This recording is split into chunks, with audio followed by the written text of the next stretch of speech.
আমাদের এই বইমেলার নাম হচ্ছে অমর একুশে বইমেলা। বইমেলা এই একুশে বইমেলাটা করা হয়েছে আমাদের ভাষা শহীদদের স্মরণে, ওদের প্রতি শ্রদ্ধা জ্ঞাপন করে।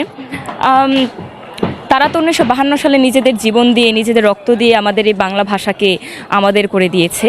তো তাদের প্রতি শ্রদ্ধা জ্ঞাপন করাটা খুবই দরকার, এবং সেই জন্যেই এখানে প্রতি বছরই 21শে ফেব্রুয়ারিতে সারা মাস জুড়ে বইমেলা করা হয়।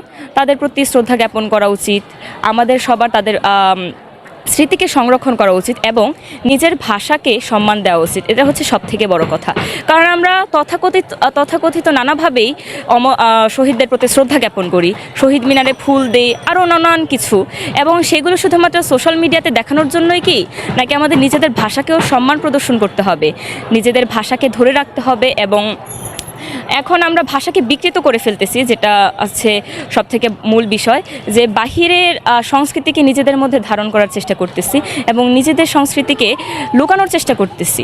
আমাদের বাঙালি সংস্কৃতি হচ্ছে আমাদের ঐতিহ্য এবং গর্ব, সেই জন্য আমাদের ভাষাকে সম্মান করা উচিত, ভাষাকে কখনো বিকৃত করা উচিত না, এবং প্রত্যেক ভাষাকে সমান গুরুত্ব দিয়ে নিজের ভাষাকে ভালো করে শিখে নেওয়া উচিত। এখনকার সময় মানুষ সবসময় ফোন, ফেসবুক, ইন্টারনেটে সবসময় স্ক্রোল করতে ব্যস্ত থাকে, তার মানে বই পড়ার তেমন কারো সময় থাকে না। কিন্তু এই যে একটা সুন্দর আয়োজন হয়, এই আয়োজনের মাধ্যমে আমরা বইয়ের সাথে সম্পৃক্ত গড়ে তুলতে পারি।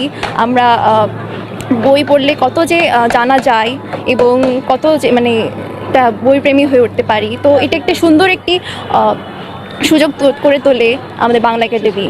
ভাষা আন্দোলনের মাধ্যমে আমরা আমাদের ভাষা ফিরে পাই এবং এই ভাষায় মাধ্যমে কথা বলতে পারি, সেই ভাষায় আমাদের বই লেখা হয়, আমরা বই পড়তে পারি, আমরা আরও বাংলাকে আরও ভালো করে জানতে পারি।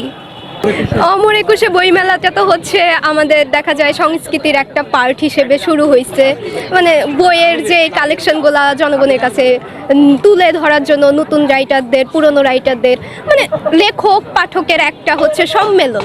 কিন্তু মূলত এটা অমর একুশে বইমেলাটা তো আসছে আমাদের 21শে ফেব্রুয়ারির ভাষা আন্দোলনের উপরে ভিত্তি করে, মানে সেইটাই তো আমরা প্রেফার করি।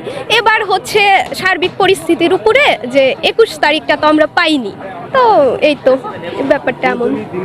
আসলে আমার মনে হয় যে আমাদের যারা 1952 সালে শহীদ হয়েছেন তাদের স্মৃতিচারণেই করা হয় 21শে বইমেলা, সেই জন্য এটার নাম হয়েছে 21শে বইমেলা।